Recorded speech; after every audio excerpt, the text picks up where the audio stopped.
Anyway, I'm Dave Johnston. I'm just the facilitator, so I'll speak very shortly to introduce our. So this is I think the fifth in our series of presentations looking at the various research themes within QuakeCoRE. So I'll really hand it over to Anthony to share a screen and to introduce the program and the team. So maybe I'll do that now. So anyway, I'll hand it to you and we'll leave it at that. So, kia ora, David. Have I shared the right screen, or you have? It looks like watching it. European football? Okay, great. As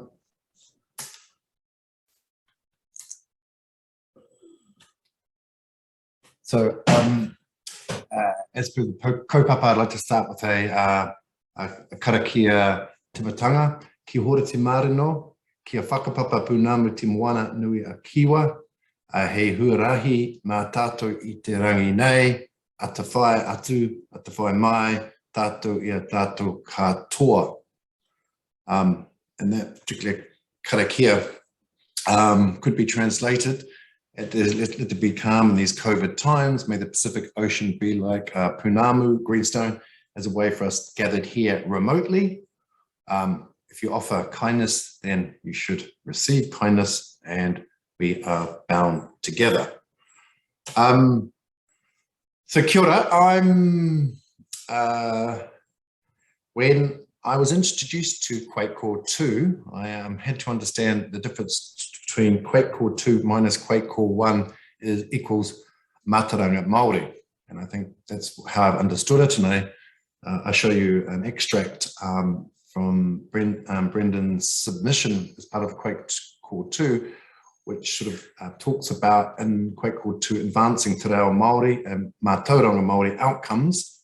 And I guess the key words in that descriptor for me are Te Ao Māori, that is a Māori world view. I tell my students at architecture school that all whenua, all land in this country has an iwi association. And if you don't believe me, go and have a look at a rohe map, or go and find out where the marae are. And also in that descriptor, there are key there are points on Māori research collectives, Kaupapa Māori research we'll talk to in a minute, Te Tiriti obligations, Māori research, and also Kaupapa tikanga and te rao. So that's the sort of framework as to why I guess we have a disciplinary theme, number 5, in relationship to Mātauranga Māori, because it's first and foremost in the submission bit under QuakeCoRE 2, that's notwithstanding any other Te Tiriti obligations or wider statutory requirements. And disciplinary theme 5 is Kaupapa Māori research. And I guess this is taken from Linda Tuhiwai Smith's pioneering term from the 90s about decolonizing research, decolonizing tertiary institutions. So I guess there's a question as to what is Kaupapa Māori research. Some of you may be unfamiliar with the term, so I'm not sure I'm going to be necessarily the best carrier of meaning, but what I've taken from decolonizing methodologies are Linda's 8 questions which we have to ask ourselves. Question number 1 is, what is the research we want to undertake? What do we want to do? I guess the question there is the research relevant? And if it's relevant, to who is it relevant? And I guess that would immediately raise the sustainability triad of environmental, economic, and social cultural relevance. So who is the research for? This is quite important because Māori have a legacy of being researched, almost like the guinea pigs under the microscope rather than the person staring down the microscope. What difference will our research make? Who's it for? Who will carry out the research? And what do we want the research to, and how do we, that's the methodology, how do we want it taken? How we will know if the research will be useful, and it's going to be purposeful, who will own it? This speaks to, I think, Māori data sovereignty. And in my own research, I refer to something called the Tūmanako Charter, which talks about, it sets out Kaupapa. So if you're unfamiliar with how to go back, I would recommend you go to the website, Tūmanako, and there's a charter there, and it describes quite easily that I guess the governance of that data is to be shared as a shared equity between those who you work with. And I guess in Kaupapa Māori research, we work in the field.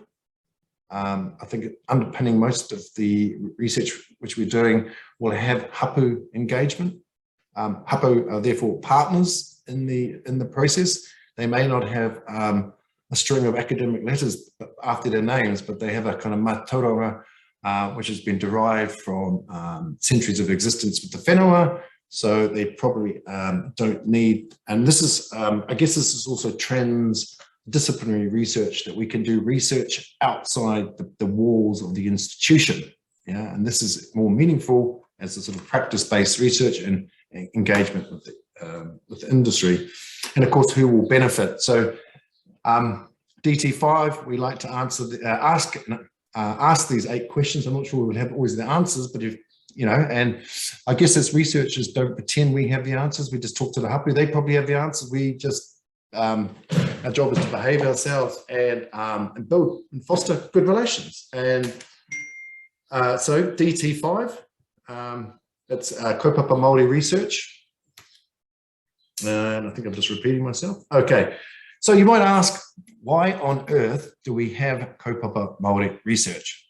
I mean, this is QuakeCoRE. We're about earthquakes, aren't we? Aren't we about engineering and technology? Well, Māori have been living with socio-economic earthquakes since the first tremors of confiscation, alienation, and loss of land after, not before, after the signing of Te Tiriti, right? Between 1840 and 1860, the Crown had exclusive right to purchase land as per Article 2. And so by 1860, Māori land ownership was reduced to approximately 80% of the North Island.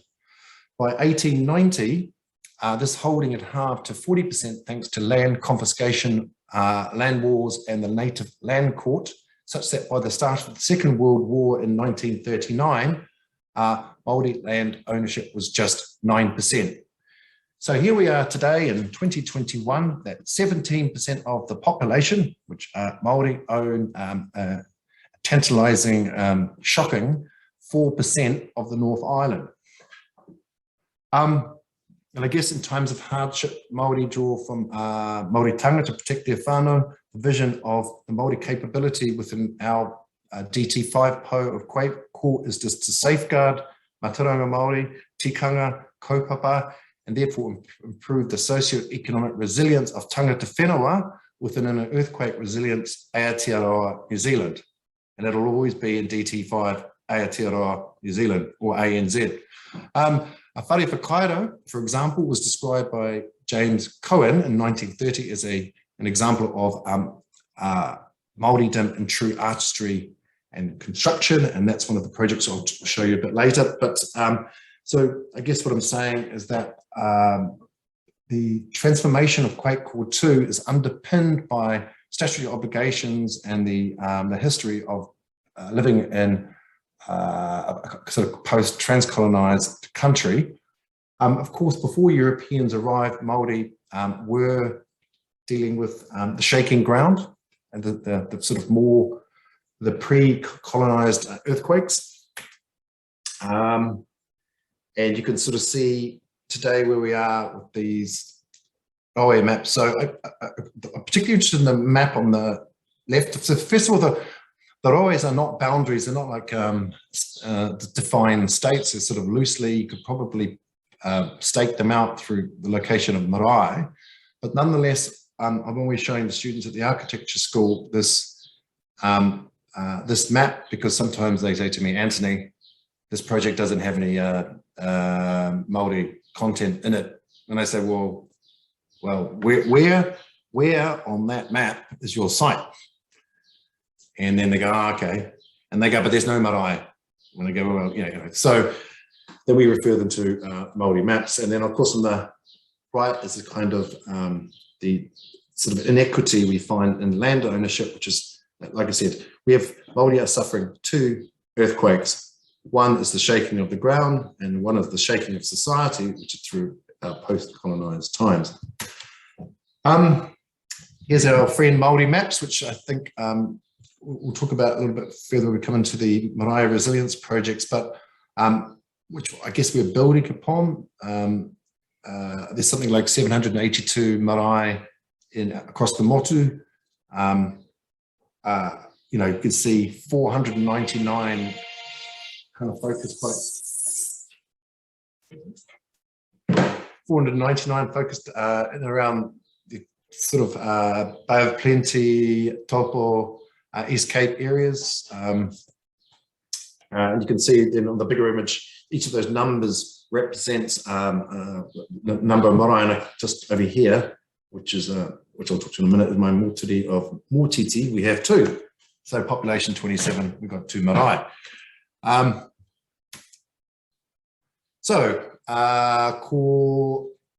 Ko mātātua me Captain Cook twin ship Ngā Waka, ko Ngāti Awa me Ngāti Rana Ngā Iwi, ko Mōtiti tuku motere, ko Te Hinga o Tura Te Whare Tupuna, ko Anthony Hoete tuku ingoa.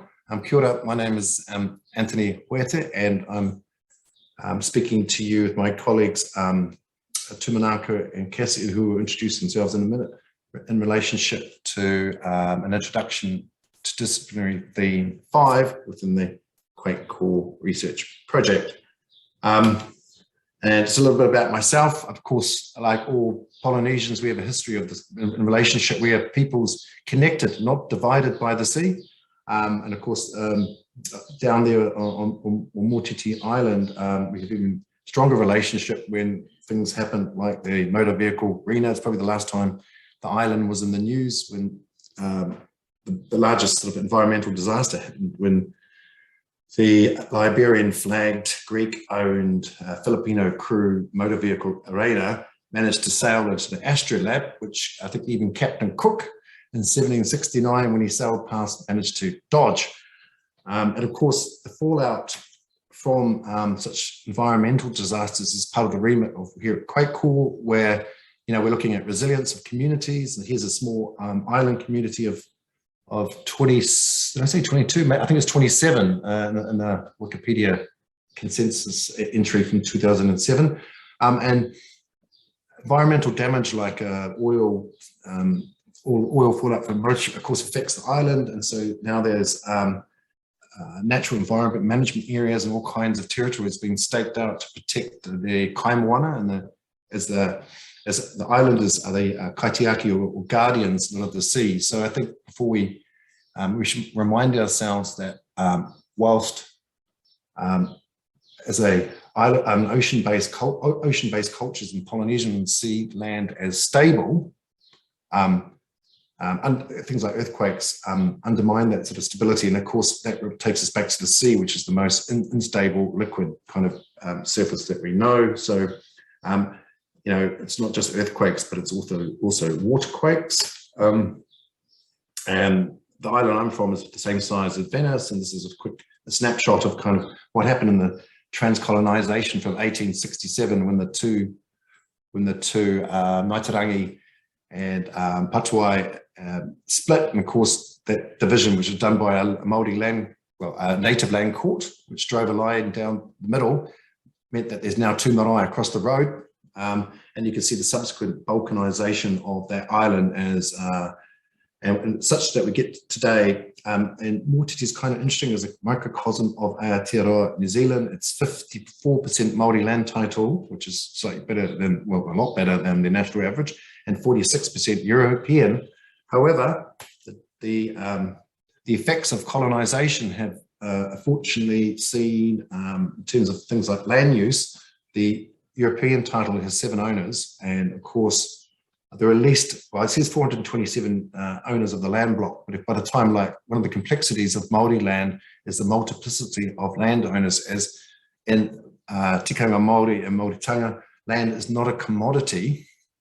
Yeah, land is something which we have an emotional and spiritual connection. So therefore, whilst some people might think it's odd that Māori land has such a complexity of ownership, that is because we whakapapa tūranga, it's our tūranga waiwai, our place to stand. And of course, we have to deal with issues like land ownership in relationship to buildings, infrastructure.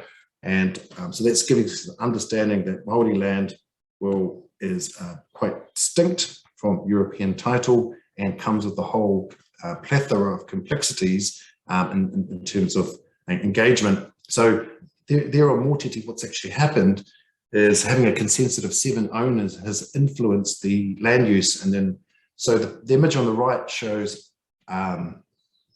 agricultural land use. So you can see that the land owned by few has been easier to put to use. And but of course, it wasn't always like that. And so here's a snapshot from 1944. We can see the maize, kumara, and other horticultural uses of land. So finally, what am I up to in QuakeCoRE specifically? It took me some time to work out what I thought I was doing. I understand I have 4 cloaks. David might correct me if I'm misreading the situation. The first cloak I have is in relationship to being a pouwhakahaere, which I guess is I'm a link between Te Aparangi, which is a Māori governance board, and looking across the QuakeCoRE project, which I have I sort of understood as a sort of interwoven kete of knowledge, and so you can see across, here's the structure of QuakeCoRE as I understand it. It's a matrix, intersecting woven matrix of disciplinary themes running across the top, and then interdisciplinary projects running, so they interweave. And I guess some people may have already heard from me as we've tried to understand the Māori content within QuakeCoRE. And so through my colleagues Tūmanako and Cassie, I'm sort of doing a survey and trying to work out how much Māori content is within the projects being undertaken by QuakeCoRE. So that's my first cloak. The second cloak is as a sort of associate director of DT5, which is the Disciplinary Theme 5 in relation to Mātauranga Māori. And I share in the third cloak, they're called pals. They are my pals, they're the project area leads. And my 2 pals are Tūmanako and Cassie. And we have a number of projects. So the 1, 2, 3 relates to the shared role that the 3 of us take in enacting this theme or po. I couldn't do it. I certainly couldn't do this job if I didn't, undertake this role, if I didn't have the support. And so namahi nui ki a koe Tūmanako and me Cassie for the support you've shown me thus far. And then the last bit is my 4th role, is that I guess it's probably my role as being a practitioner. I like to be involved in the research hands. So I'm involved in a number of projects where basically sleeves up and getting engaged. So here are the 5 projects as a research project overview for DT5. Sorry if I've prefaced them and clipped the kind of the full extent of it. Project number 1, which is Cassie's leading, is on Māori seismic research capability. I'll let her talk to you about that. Number 2 is in relationship to the transcolonisation of the university targeted admission system. I believe that Māori are still underrepresented in the tertiary sector, and that we should be rethinking about how, if we can calibrate Mātauranga Māori such that it could augment knowledge that students applying know from their secondary school education. Third project, which I'm going to let Tūmanako talk about, is in relationship to marae resilience. Tūmanako is from Te Aroa, but I didn't talk to that. I'm from Ngāti Awa. We're happily neighbouring iwi from the Bay of Plenty.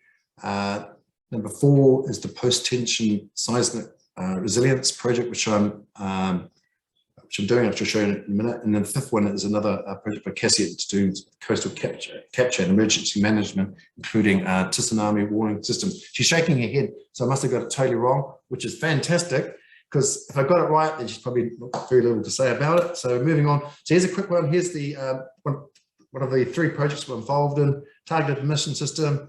At the moment, for example, I'll just talk to what the space I know, architecture school, getting into architecture school and engineering school too. It's extremely difficult. I think you need grade point averages of something like 240 or something to get in.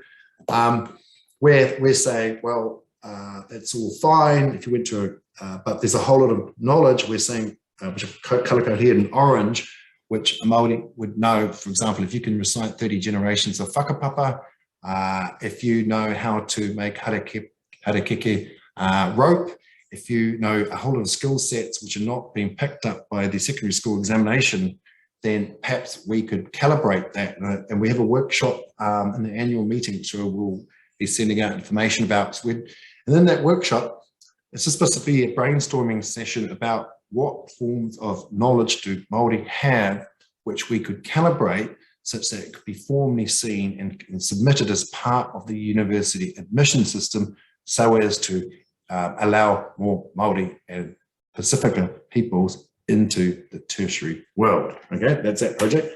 And quickly, another project.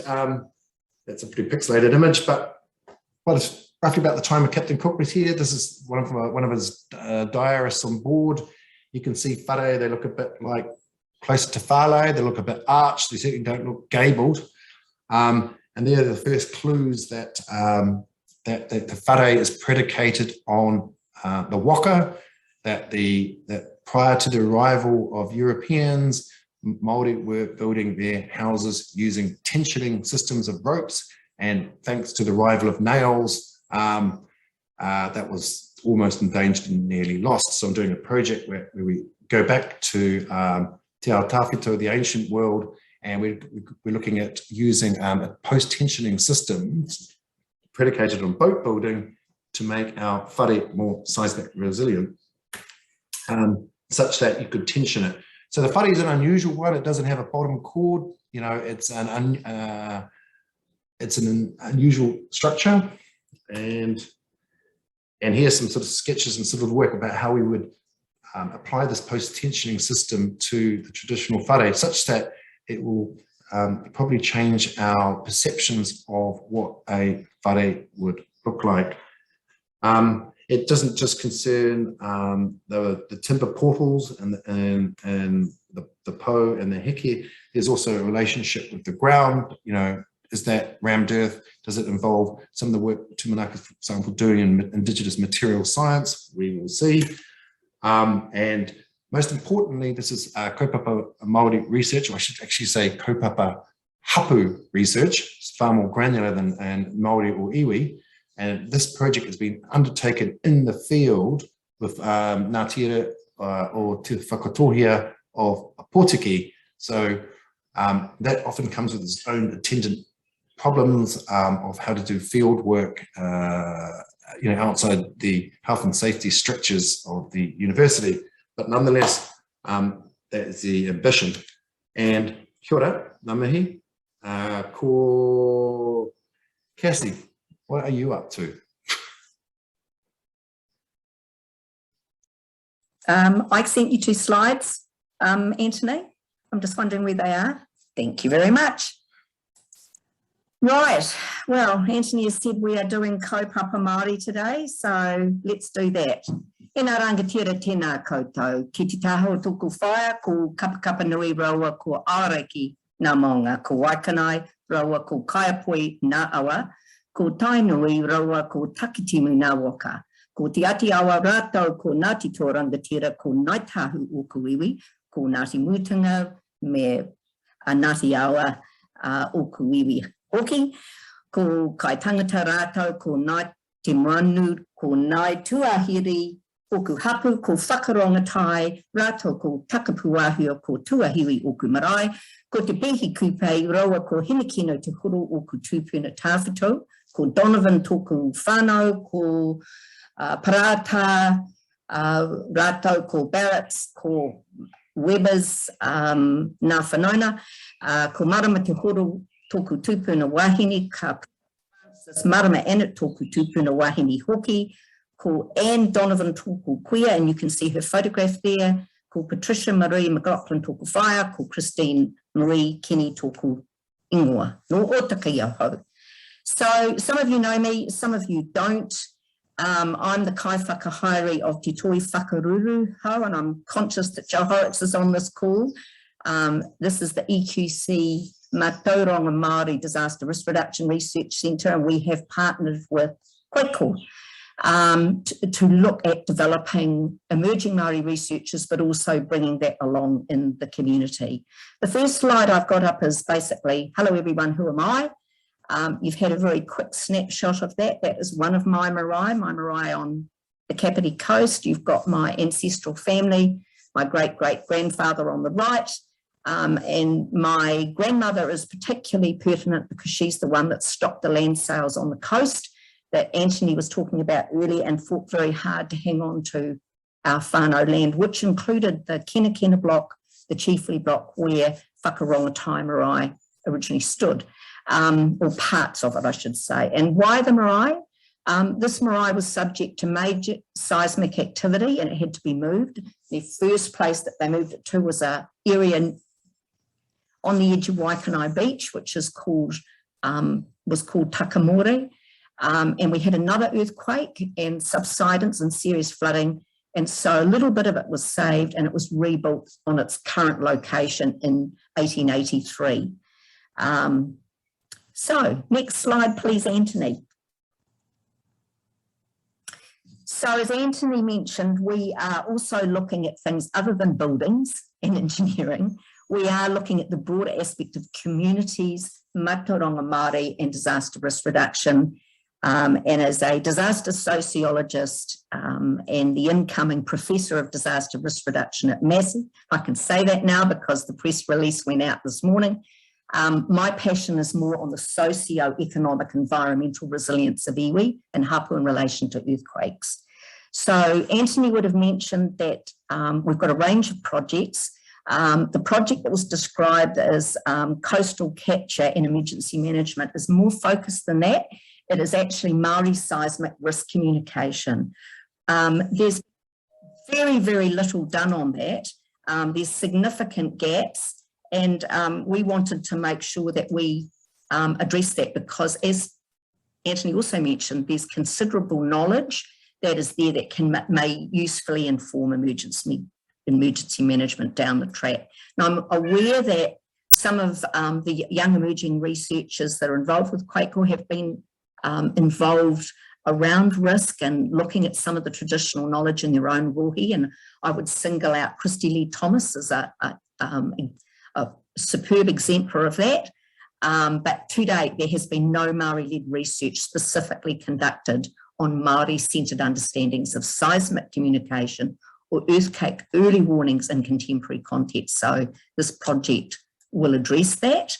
The second one is about developing Māori research workforce capability, and at this point in time, until we get a bit of contractual funding in place, I'm driving that through my research centre, and I'm going to, Anthony, can you bring up the website address for me, please? I think you just have to push on it. It should be control and, can you open the website? Yeah, that's what I'm doing. All right, give me a second. Okay.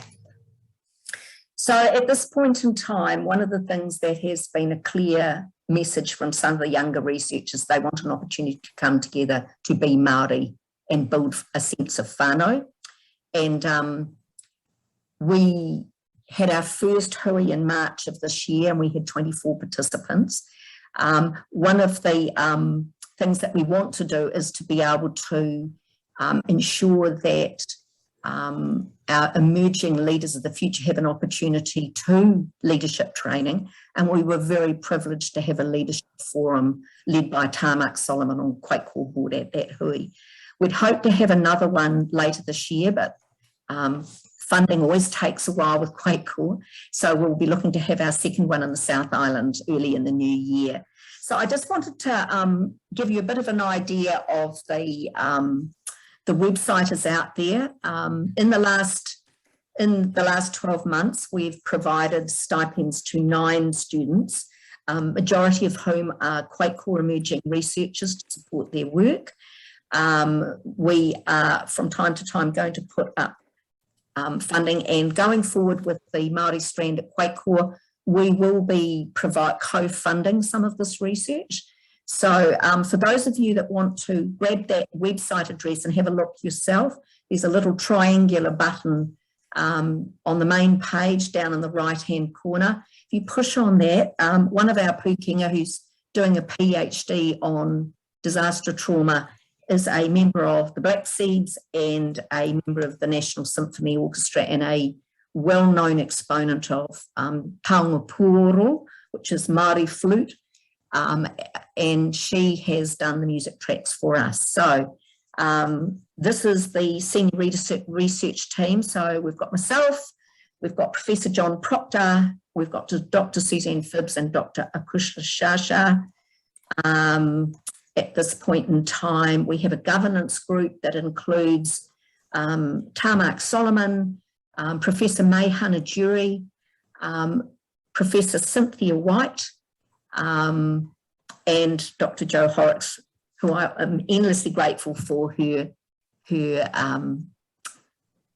generosity is probably the best word. So these are some of it. We have some video clips of some of our young emerging researchers about how they got into the space. So feel free to pick one and just play it for everybody, because I don't want to spend all my time talking, and really it's about that next generation. Good with the picture. Thank you, Anthony. The passion for maths. It wasn't until the latter years of my education where I had to move over to a mainstream school where I discovered physics. And so since I had already been quite good at numbers, I think I picked up physics pretty well too. I think that my brother probably played a big part in my career choice. I liked maths, I liked physics. He was on a pathway that enabled him to utilise those two subjects. So I thought, why not? Yep, māku e whai tōna ara. As part of our final year, we've had to take on a research project, and it's been a project that has allowed us to go back to a lot of Te Ao Māori, all the way from Maketu to Tongariro, and that is under the supervision of Dr. Tūmanako Whāui. It's important to prepare our people and let them know that these issues are real, and especially with climate change, it's essential for our people to have somewhere to go that is safe and that is structurally sound. My role in all that is, I suppose, being the young buck, just getting the ball moving, that projects will be heading in the right direction, they're done properly, and they're done in harmony with iwi. Instead of I'm doing a project, let me go to the iwi and ask if it's okay. We're on the right direction together. In terms of my future aspirations, and also my brother, we do intend to continue studying at postgraduate level, either a master's or PhD in engineering. Not many Māori are in that space, and I think they need to be. I think it's important to let them know that this can be done. I think that it's important that this can be done by a Māori from Kaupapa, from a small town called Rotorua.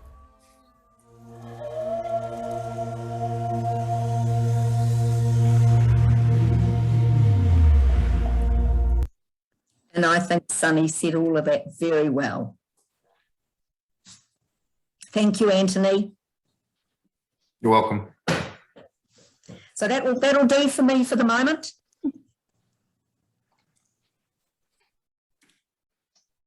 Ko Tūmanako whai. Yeah, the slides, Anthony. Or I can bring mine one up. Oh, sorry, I'm probably sharing the wrong screen. One moment. Here we go. Share screen. How's that? Hi, Kaupapa. Kia ora koutou katoa ko Tūmanako whāui tōku whenua he uri tēnei no Taro waka.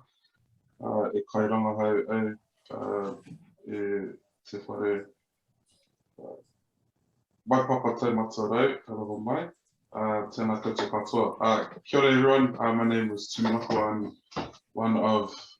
I'm on the team with Anthony and Cassie, and what I'm really going to be talking to you in very, very quick detail about is one of the projects that we're working with on. So this is that third project from their list, if you remember, which was with me, Anthony and myself. And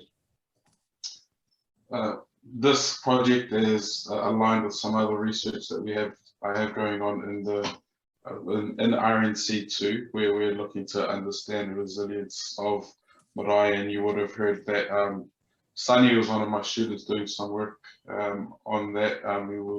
We're focusing on the Te Arawa rohe. So what we've been trying to do is really kind of similar across this whole disciplinary thing, but specifically in this project is to understand what maybe some of the risks are for marae and pā Māori to natural hazards, as you can see here. So we have some flooding, and if we can go next slide, Anthony, please. This is a photo of one of the marae, Kaupapa 2, which is actually not that far from Anthony's marae, Motiti. So this is in on Ōtamarako, probably halfway between Whakataane and Tauranga. And that island that just circled, that's Mātauranga, so that's Whale Island from Whale Rider. And Anthony would be somewhere on the left there, and you could possibly see from here White Island, and then a little bit further, yeah, somewhere in there is Motiti. But while we're looking at this, what is you can see the variety in terms of geographic location and potential hazard, with this marae being especially vulnerable to sea level rise or local flooding, as there's a river that runs on the right of it, as you can see it eventually getting to the sea. Forward one slide, please, Anthony.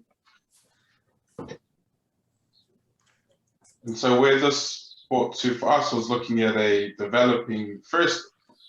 is the work we've been doing so far, developing a database, but we wanted to take that a little bit further and try and think about and develop what would a atlas as a resource for whānau look like. And so we've had some students already map out using publicly available data locations of marae and of some of the assets within marae, including buildings and parcel land boundaries, to be able to take data further from a point location and to provide some potentially useful analysis. And so we have a workshop coming up, Anthony and I, that we will be looking to push us a little bit further and identify and think about what other information could we include within this atlas, within this particular database that would be useful for marae and hapū. As we said, we're wanting to do this collaboratively from very much a Kaupapa Māori approach as possible. So if this has been your first time hearing about Kaupapa Māori, it is very, very deep, and this is a very good lineage of Kaupapa Māori practice and methodology. And for us being Māori, working with Māori and hopefully training the next generation of Māori, it is very important. And so I've been working with some of our students that have been lucky enough to have from the particular rohe, so not to provide very much a Te Aroa perspective of the context, which I think is important, and it's something usually we shy away from in research, trying to be unbiased as much as possible. But for us here, and for a lot of Kaupapa Māori research, the difference for us is that it goes a little bit further in terms of the metrics that we're trying to achieve in terms of what we're of outputs in research. We want to make sure that we're working with and providing information and data that is actually useful, and also, like Anthony said, the relationships are very important. And usually, if things aren't done right, it's going to be much more than a potentially sour relationship. This can have big consequences. So it's for us, we take this very seriously, and yeah, if you're interested in contributing and seeing what other information, because we would like to have a really strong discussion and understand what other things could we do within this space to help provide a database that looks to build on what's already been done so far, and provide information and data and how that's actually useful for our whānau. And next slide, Anthony, please. I think this is my last slide, and I'll hand it back. This is just an example of what's been done. So these are the point locations of marae, and then using some students going around and for each of the marae and boundary information that we had, looking at the access ways and building assets as well as water tanks, just as a starting point.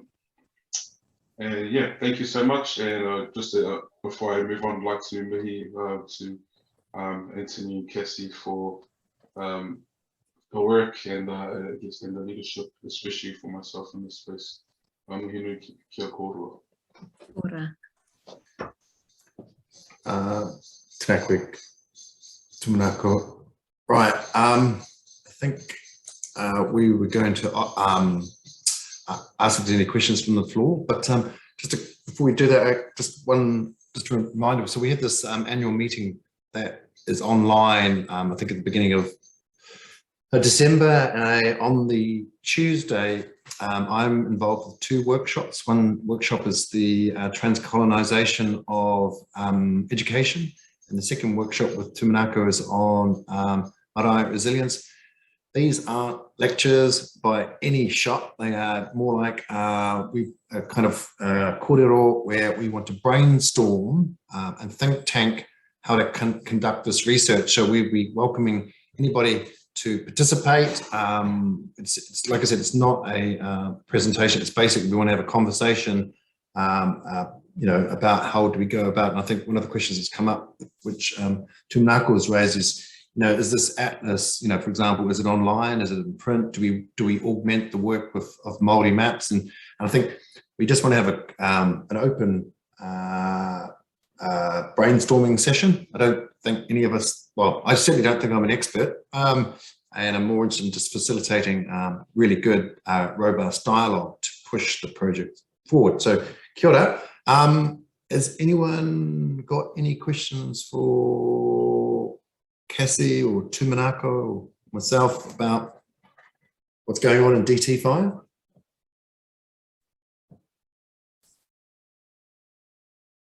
Cool.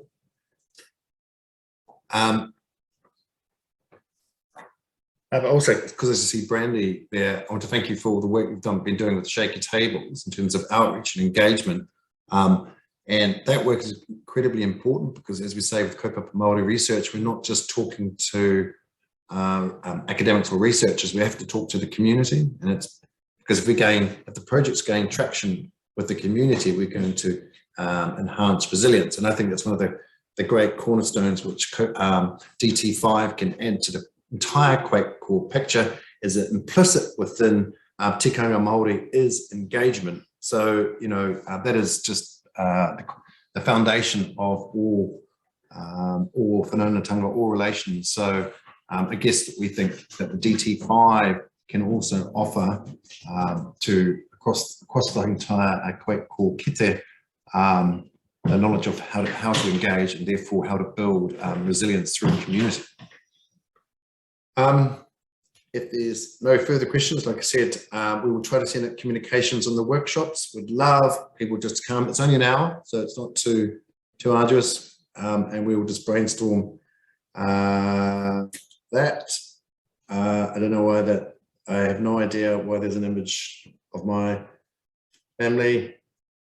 Yes. Oh, so I'm going to close with the karakia whakamutunga.